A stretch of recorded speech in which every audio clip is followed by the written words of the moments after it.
belíssimos, maravilhosos, incríveis estudantes para mais uma aula do nosso aprofundamento. Estamos aí continuando as nossas discussões sobre fake news, pós-verdade, disseminação de notícias, né? E hoje a gente vai continuar aí, mas falando um pouco sobre o fato aí de que boa parte dessas fake news, ou como a gente mesmo falou, né, dessa desinformação, vem aí com outros fenômenos, como a manipulação da verdade e também a pós-verdade, que é o que a gente vai discutir hoje.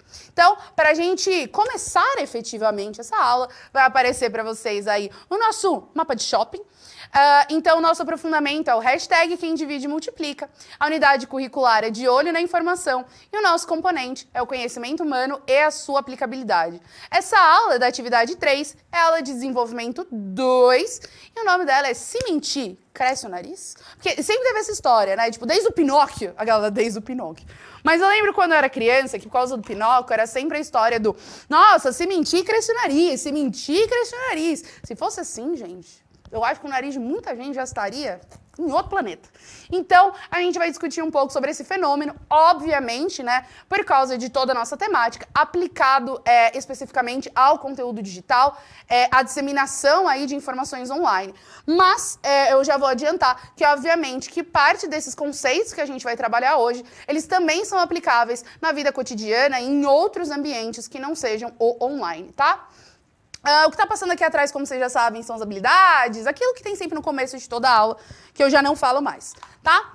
Então, para a gente começar, a gente já tinha falado um pouco sobre comunicação, sobre como funciona esse processo de comunicação, mas a gente vai falar disso aplicado um pouco mais ao nosso cotidiano. Então, vai aparecer aí na tela para vocês que os jovens que nasceram aí no século XXI, e eu até coloco aí o finalzinho do 20, porque eu nasci nos últimos anos aí do século XX. Mas a gente já vai crescer aí em meio aos efeitos de uma revolução tecnológica, computadores, celular, tablet e tantos outros dispositivos, dispositivos digitais vivendo no mundo da revolução digital. E eu vou trazer um pouco de que, por mais que a gente esteja falando do século XXI, eu acho que é super aplicável ao final do século XX. Por mais que vocês, obviamente, não sejam do final do século XX, porque senão, né, vocês já estariam na minha idade, mas o ponto é que eu lembro que quando eu era criança, eu já tive acesso a computador. Obviamente, eu não tinha acesso à internet, não existia esse processo quando eu era muito criança. Mas eu lembro de usar, tipo, Windows 95, né? Jogar o joguinho do Rei Leão. Então, mesmo quem nasceu mais pro final, talvez os últimos 10 anos ali do século XX, já começa a sentir essas mudanças, né? Eu já nasci numa época onde eu já comecei a ter contato com esses dispositivos menores, né, e pessoais. Então, já era mais comum ver pessoas com celular, não era algo super comum, não era todo mundo que tinha, mas já era muito mais comum, já existiam os pagers, os bips, enfim, coisas que vocês nem devem saber porque nem existe mais. Palm Top, você lembra do Palm Top, Marcela? Que era tipo um computador, tipo um mini tablet, mas que não servia pra muita coisa. Eu chamava Palm Top, por causa que era tipo um celular assim. Só que, obviamente, gente, era tipo o celular do jogo da cobrinha, tá? E que não existe mais. Mas mesmo assim, a gente já pegou um pouco essa fase. A Marcela lembrou, tá vendo? Tá vendo? A gente se reconhece. Então, assim, mesmo os 10 últimos anos do final do século XX, já começa a sentir um pouco quem nasceu nessa época, porque já vai começar a ter contato com esses dispositivos já na infância, tá? Não é uma realidade para todos, tá? Porque, como eu falei, não era algo que, assim, todo mundo tinha celular, todo mundo tinha computador, né? Eu lembro que quando eu já era um pouco mais velha, 12, 13 anos, nem todo mundo tinha computador em casa, então era muito comum de quando a gente queria jogar algum jogo com os amigos e todo mundo pra lan house, né? Tipo, pagar corujão, que era pra passar a noite inteira na lan house jogando com os seus amigos, porque justamente não era uma tecnologia tão acessível quanto se você for pensar hoje, que a grande maioria das pessoas tem esses dispositivos no bolso, vamos colocar assim, né? E a questão é que, justamente, por a gente ter nascido já numa época, e eu tô me adicionando nesse processo, mas é óbvio que é muito mais forte na idade de vocês, que a gente acabou não vendo como as gerações anteriores, né, foram absorvendo esses dispositivos. Porque foi de uma maneira lenta e gradual, né? Telefone fixo. Eu lembro que meu tio me contou que meu tio hoje deve ter... Eu vou errar a idade dele, vai ficar muito feio. Mas eu acho que ele deve ter o quê? Uns 86, 87? Se pá, alguma coisa assim. E eu lembro que ele me contou que os primeiros telefones fixos, eles eram tão caros que você tinha que declarar que você tinha um telefone no imposto de renda. Porque ele era vinculado ao imposto de renda, né? Então, máquinas fotográficas de filme. Você acha que filmar com celular... Cara, esse meu batizado foi gravado com uma câmera, tipo, gigantesca, né? E, assim como computadores com internet de escada, que era triste, depois da meia-noite a gente só podia usar, porque senão era muito caro usar durante o dia. TV, rádio, jornal, né? Como aí as únicas fontes de notícia. Existia muito a questão de que, assim, às vezes uma casa na região tinha rádio, então os vizinhos se reuniam na casa dessa pessoa para ouvir as rádios novelas, assim também quando veio a TV para cá. Tá? Mas essa nova geração, esses jovens, que no caso é você pequeno gafanhoto, né? Vocês já foram alfabetizados não só com los e gis, mas já também com esses meios de comunicação popularizados, né? Já quando eu era criança, era muito difícil você ter uma casa que não tivesse pelo menos uma televisão. Não estamos dizendo que era, meu Deus, uma televisão 89 polegadas, tela plana e shrubs, porque nem tinha. Né? Mas já era muito comum, pelo menos, existir uma televisão na casa das pessoas. Então, a gente já vai nascer com essa relação com o ambiente, vamos dizer, com os meios de comunicação em massa já muito mais presentes na casa de todo mundo, mas também com o acesso a dispositivos eletrônicos e digitais. E a gente já vai ter os nossos aparelhos, né, smartphone e tablet, com acesso à internet, muitos antes de saber ler, escrever ou até falar. E essa é a diferença para quem nasceu no final do século XX para quem nasceu no século XXI. Porque quando eu nasci, não era uma coisa que eu ganhava um celular. Eu fui ter meu celular lá para minha adolescência. Não era algo que você via na mão das crianças. Tablet era a lenda urbana, nem existia. Smartphone, jamais. Era o celular Nokia do jogo da cobrinha. Né? Então, quando a gente fala das pessoas que nasceram no século XXI, existe até... sabe aqueles... Eu sei que vocês gostam, né? Tudo bem, vocês é muita gente, mas assim, a maioria de vocês gostam daquelas questões de geração X, Y, Z e tá.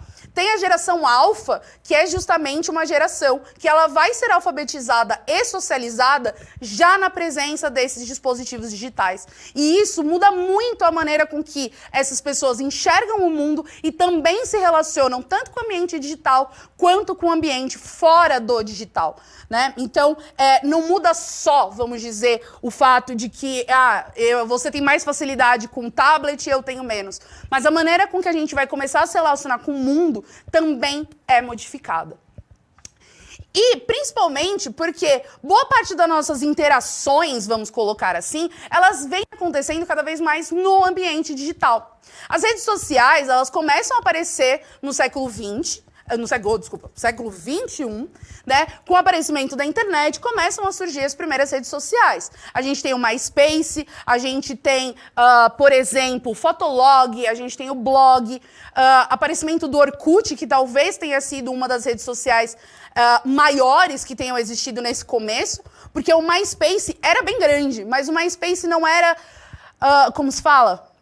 Não eram todos os países que eram tão adeptos do MySpace, enquanto o Orkut foi algo muito mais generalizado. Eu acho que dá para pensar o Orkut como o primeiro Facebook. Assim, né? A nível comparativo, óbvio, né? A gente tem que lembrar que isso aconteceu um tempo atrás. E hoje, quando a gente fala, por exemplo, do WhatsApp, Telegram, o que é a vida de um ser humano sem um WhatsApp, né? A gente também tinha esses modelos, obviamente eles eram para computador, você podia mandar SMS, né? Até hoje, mas a gente tinha, inclusive, esses dispositivos de conversa no computador, que era o caso do ICQ e logo depois do Messenger, que era o MSN, por sinal, hashtag saudades do MSN, tá? Mas hoje a gente tem uma variedade muito grande dessas redes sociais, que justamente tem a intenção de conectar as pessoas mesmo à distância. E, obviamente, que a ideia é principalmente também conectar pessoas que não se conheceriam na vida real por meio dos gostos e interesses. Então, eu lembro que na minha época, né, eu jogava, então, obviamente, eu conheci muita gente jogando jogo online, Mas eu lembro que o Orkut, por causa das comunidades, tinha as comunidades e eu conheci muita gente de vários lugares do Brasil, porque era todo mundo na mesma comunidade, começava a interagir e a gente criava uma amizade justamente por causa dessa conexão. E isso hoje a gente vê no Instagram, no Facebook, no próprio YouTube, Twitter, WhatsApp. E isso também modifica a maneira que a gente se relaciona. Eu vejo que eu mando muito mais mensagem de WhatsApp para as pessoas do que eu realmente encontro elas na vida real. Às vezes, segredos da minha vida. Vamos lá, momentos segredos da vida da Fabiana. Às vezes eu tô no estúdio, tá? Esse estúdio é alguns passos da minha sala, tá? É realmente perto. Às vezes o pessoal tá aqui no estúdio, eu tô na minha sala, pra gente não ter que andar, a gente se comunica por WhatsApp. Então, as nossas relações, elas também estão indo muito para esse ambiente digital. Só que neles não acontece só o fato de que essas redes sociais são utilizadas apenas para a gente se comunicar, para a gente conhecer pessoas ou manter contato. Mas elas também têm o fato de que ela possibilita que as pessoas produzam conteúdo e utilizando diversas linguagens. E essa produção de conteúdo, ela tem um ponto, que ela é uma produção de conteúdo livre. E o que eu quero dizer com livre? Que eu tô aqui nesse estúdio dando essa aula, mas para que essa aula aconteça, eu tive que pesquisar, fazer o material, mandar para um revisor, para ele me garantir que tudo que eu tô falando aqui tá certo. Passei por outra revisão para dizer que se eu não estava tratando de um tema sensível, se eu não estava tratando de um tema que... Ou não é nem o tema, mas o jeito que eu abordei não fosse ofensivo ou pudesse gerar qualquer desconforto em qualquer pessoa. 370... outras revisões de ortografia e direitos autorais, para que essa aula estivesse aqui. Então ela passa por todo um processo de curadoria para garantir que toda a informação que eu estou passando para vocês, ela é uma informação fiel, vamos colocar assim entre aspas. Quando a gente fala, se eu quisesse criar um vídeo no YouTube, mano, é só eu botar aqui no celular e só hablar. E aí eu vou ficar hablando e eu falo o que eu quiser. Eu posso falar, né, absolutamente. E isso significa que muitas das coisas são postadas online, elas não passam por uma curadoria que garanta que as informações que estão ali são verdadeiras. E aí que a gente entra no maior problema, que é, quando a gente fala sobre fake news e tudo mais, como a gente mesmo falou, já não é um fenômeno novo. Tipo, a gente vê isso desde a antiguidade, até antes disso. Só que o principal ponto é que quando a gente olha para a disseminação de notícias online, o fato que eu posso postar alguma coisa no Instagram agora e viralizar e mais, milhares de pessoas assistirem, muda esse processo. Porque você contar um boato, uma fofoca, vai ficar dentro daquele ambiente, né? Não significa que não vá manipular opiniões, não significa que você, vamos dizer assim, não vá criar alguma consequência. Vamos pensar assim. Mas, quando a gente fala sobre a internet, assim como a TV, você perde você perde todo o controle de onde essa informação chega. De quem está recebendo isso, de quem está vendo isso. Eu posso ir dormir hoje à noite e acordar e descobrir que uma foto minha viralizou. E aí, o que eu faço com essa informação? Principalmente porque a minha intenção não era essa, né? E aí a gente tem o principal ponto, que é a manipulação da verdade.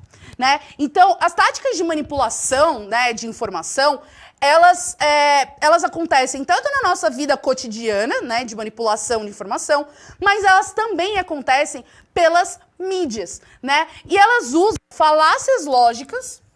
Oh, meu Jesus, calma, que eu esqueci de ativar a caneta. Falácias lógicas e outros artifícios retóricos aí em relação à maneira com que você expressa isso, passando também por técnicas de propaganda e de manipulação psicológica. E até mesmo fraude. E elas podem ser de diversos tipos, ideológicas, religiosas, econômicas, políticas, de moda, de venda de produtos e serviços. E essa manipulação, ela nem sempre é clara. E esse é o ponto. Porque às vezes a gente se acha imune à manipulação, porque, cara, a gente muitas vezes associa a ideia de que para você ser manipulado, você tem que ser burro. Eu sei que burro é uma palavra muito feia e que a gente não deve usar, mas eu acho que É a maneira mais simples de colocar. Quando você fala que alguém foi manipulado, normalmente a primeira coisa que você fala é tipo, ai, mano, a pessoa é muito burra. Como alguém pôde ser manipulado desse jeito? Mas o ponto é que nós somos manipulados o tempo todo, entendeu? Quando você olha uma propaganda que fala assim, a sua vida vai ser outra. Compra esse celular aqui, ó, e a sua vida é outra. Só gente legal tem. E você olha e fala, cara, mas é mesmo, a minha vida pode ser muito diferente, muito melhor com esse celular. Isso é uma manipulação, né? Não quer dizer que as manipulações, elas... Eu não sei nem como explicar isso de uma maneira que ficar clara, mas assim, ela não necessariamente precisa ser uma manipulação que vai, tipo, acabar com a sua vida, que vai destruir o planeta, que vai acabar com governos ou começar guerras. Elas podem ser manipulações menores. Quando a gente fala, por exemplo, sobre manipulação psicológica, é tipo isso. Bom, se você gosta de amarelo, então significa que você não é uma boa pessoa. Você não é uma boa pessoa, aí você já começa a se sentir culpado. Aí você fala, pô, eu gosto de amarelo, mas quem gosta de amarelo não é uma boa pessoa, talvez eu não devesse gostar de amarelo. Mas é claro, não vai aparecer do jeito que eu tô falando, dessa maneira simples, dessa maneira fofa. Ele vai aparecer, tipo, vamos dizer, perdido no meio de informações, a ponto de que a gente não vê, a gente não percebe essas informações, né? E elas vão para todos os pontos. Quando a gente fala sobre manipulação da moda, quando a gente fala sobre as pessoas ali estabelecendo o que deve ou não ser usado, você começa a não é questão de que, tipo, você é super influenciado, mas será que todos nós, em parte, a gente não se sente excluído quando tá todo mundo participando de algo e você não? Né? Quando você olha e começa a perceber, por exemplo, em política, né? Todos nós temos as nossas opiniões sobre mundo, enfim. Não necessariamente a gente tem a informação mais profunda sobre isso. Tipo, os dados realmente, outras informações. Então, dependendo de como você joga essas informações e a maneira com que você fala, é muito difícil você duvidar de mim. Você chegar aqui e falar assim, gente, eu garanto pra vocês que 20% de toda a riqueza do estado de São Paulo tá indo para o Mato Grosso. Às vezes eu falo isso de uma maneira tão certa, de uma maneira que eu trago esses dados, eu não dou fonte, que fique muito claro. Eu tô trazendo dados, você fala assim, mano, ela não ia sair de casa, decorar esses números pra estar mentindo pra mim. Mas eu tô. Então, essa manipulação, ela pode acontecer de várias maneiras. Ela nem sempre é clara. Ela usa muito esse processo de você juntar, muitas vezes, coisas que não estão juntas, mas se você consegue construir essa ponte, fica fácil. Porque você fez essa ligação lógica, você vai explicar essa lógica para a pessoa, ela vai olhar e falar, realmente, faz sentido. Mas foi a maneira com que você construiu, foi a retórica, foi a maneira com que você constrói a frase, a maneira com que você constrói o texto, constrói a informação. Isso também dá um teor de você olhar e falar assim, mas isso aqui não parece ser mentira. Ninguém escreveria desse jeito para falar mentira, né? Não estaria aqui se fosse dessa maneira. Então, existem diversos artifícios para isso. Mas uma das maiores coisas que a manipulação se aproveita, talvez a gente possa usar isso, é da pós-verdade. A pós-verdade, ela obviamente não é uma novidade, não é um fenômeno novo, mas esse movimento da desinformação que está acontecendo trouxe de volta a discussão sobre esses processos de pós-verdade para um ambiente mais do senso comum. E por que eu estou falando isso? Porque, obviamente, a pós-verdade, ela sempre foi algo discutível, mas normalmente não era algo que era discutível tão abertamente por todas as pessoas da sociedade. E hoje, isso já está sendo uma pauta que está sendo trazida para a sociedade, né? Não está ficando só em lugares específicos. Mas o que afinal, é pós-verdade? Então, quando a gente fala sobre essa era das fake news, né, ela também vai inaugurar aí a era da pós-verdade. E o que é essa pós-verdade? Ela vai fortalecer a ideia de que a verdade não é mais tão importante quanto antes. Então, o mundo ele vai se tornar uma realidade em que apenas acreditar, crer ou achar verdadeiro é mais relevante do que os próprios fatos. né? Então, a Era da Pós-Verdade, ela vai falar sobre um momento da história onde os fatos, o que aconteceu, a verdade, ela tá muito desvalorizada. Só que enquanto isso, para que um esteja desvalorizado, significa que alguma coisa está sendo colocada nesse lugar de valor.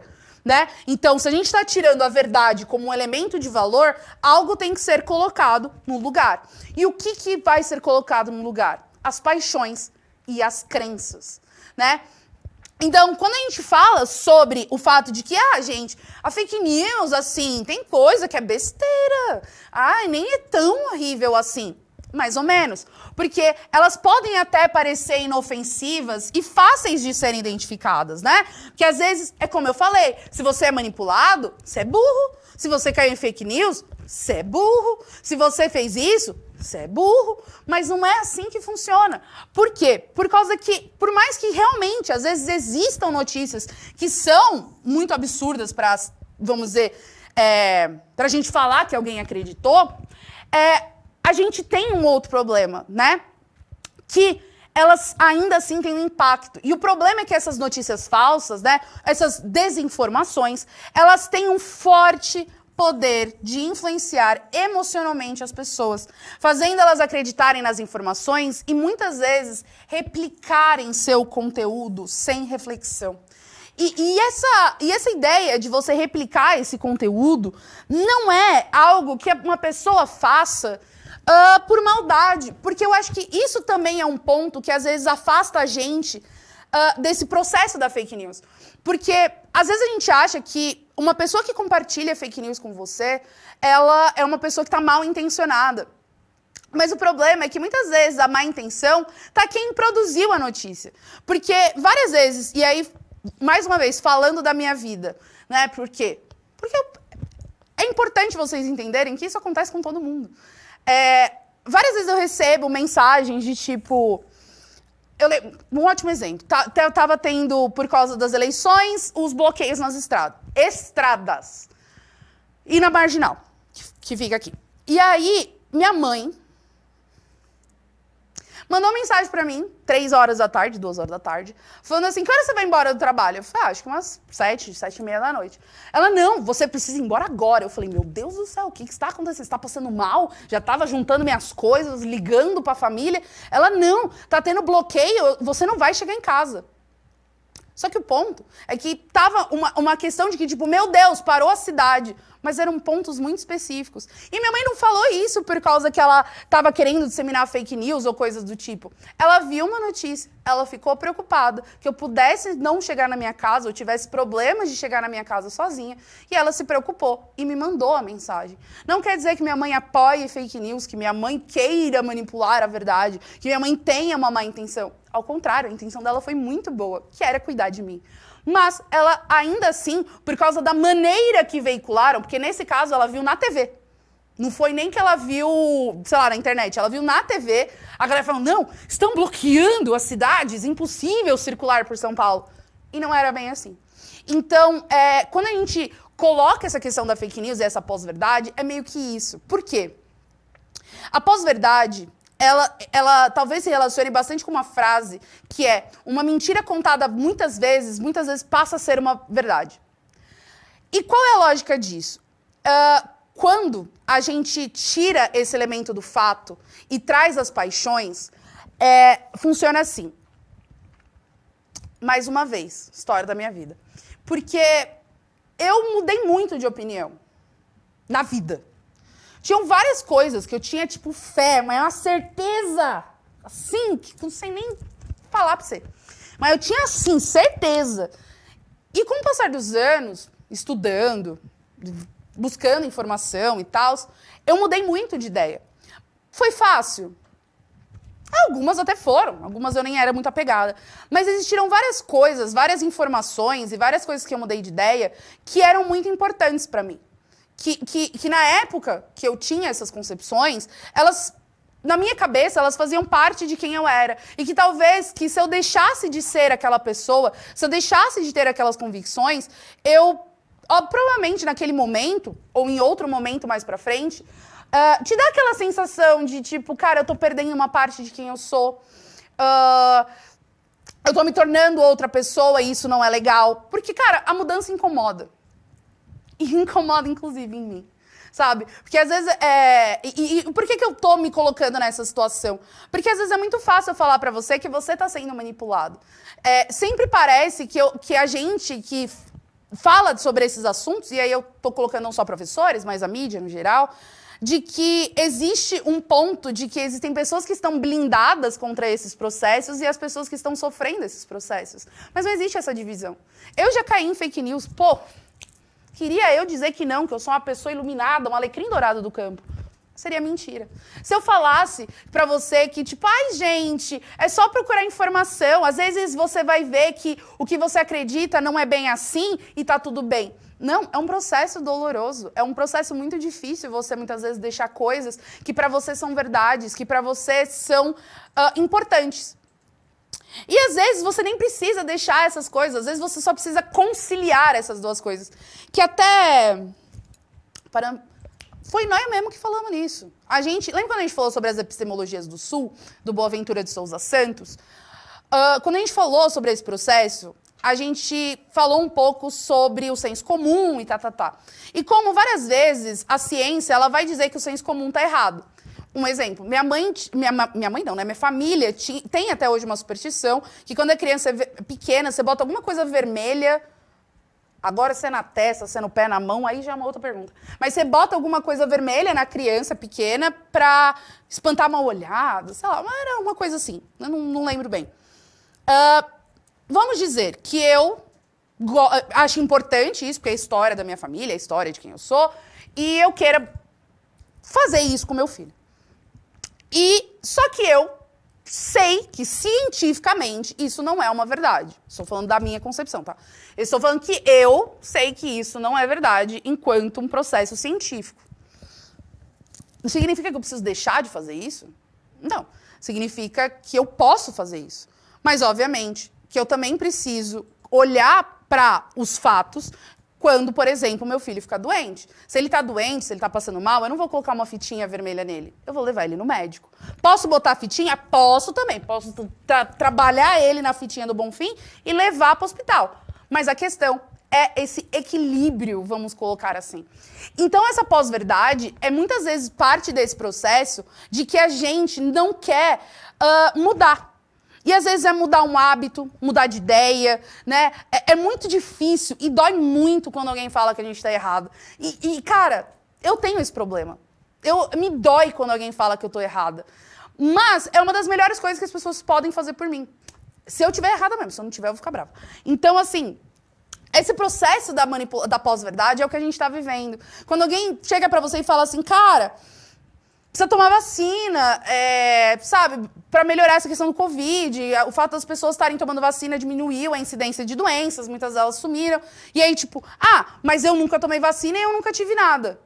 Bom, às vezes você teve uma sorte do mundo. Não significa que você não deva tomar a vacina, só significa que você teve sorte.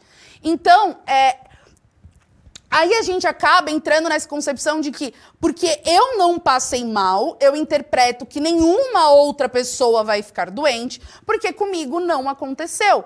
Só que pessoas são diferentes. Tipo, é igual, tem gente que tem alergia a remédio, tem gente que não tem. Eu, por exemplo, não posso tomar nimesulida, que é um anti-inflamatório. Por quê? Porque se eu tomo nimesulida, eu tenho todos, mas não tô falando um, tô falando dois, todos os efeitos colaterais possíveis que tem na bula. E aí eu chego pra você e falo assim, gente, não tome nimesulida, é o pior remédio do mundo. Não, eu tive esse efeito, é algo particular meu, é uma vivência que só eu tive. E eu não posso dizer pra você que você não pode tomar esse remédio, porque às vezes ele vai te ajudar quando você estiver doente. Então, essa questão da pós-verdade é muito isso, é o fato de que cada vez mais a gente não quer ouvir que a gente tá errado, a gente não quer mudar de ideia, a gente não quer mudar de opinião. Mas o problema é que a gente muda o tempo inteiro. Porque se você continuasse pensando a mesma coisa do que quando você tinha 2 anos, a sua vida seria um caos. Se eu continuasse vivendo e acreditando nas coisas que eu acreditava quando eu tinha 15, eu não sei nem onde eu estaria agora. A vida é um processo de mudança. O problema é quando a gente não aceita e com isso, ao invés de a gente estar falando sobre um fenômeno que está me afetando, a gente está falando de um fenômeno que está afetando a vida em sociedade. E não é uma pessoa, ela afeta o coletivo, o que torna isso cada vez mais grave. E aí, para finalizar, porque tem segundos na tela, vai aparecer aí para vocês, que as mentiras, elas sempre foram consideradas uns instrumentos necessários e legítimos, não somente para o ofício, né, para a profissão de político ou demagogo, mas também para o de estadista, né, representante aí do Estado. Mas por que é assim? O que significa quanto à natureza e à dignidade do campo político, por exemplo, por um lado, e quanto à natureza e dignidade da verdade e da boa-fé, por outro. Então, será que talvez a mentira também não seja um instrumento da vida? E até que ponto a mentira ela é só um instrumento para a gente viver em sociedade? De alguém olhar para você e falar, ai, gostou dessa blusa? Você achou horrorosa? E você fala, mano, não vou estragar o dia da pessoa. Não! Muito bonita a sua blusa, né? Até onde a mentira ela é socialmente aceita e em que ponto ela se torna um problema social tão grave que em pleno século XXI a gente precisa discutir sobre a disseminação de informações, né? De informações não, de desinformações. Então, a gente vai continuar esse tema na próxima aula, espero que vocês tenham curtido. Não esqueça de avaliar a aula, deixar aí seu feedback para que a gente sempre possa melhorar o nosso conteúdo para vocês. Um beijo e até a próxima aula.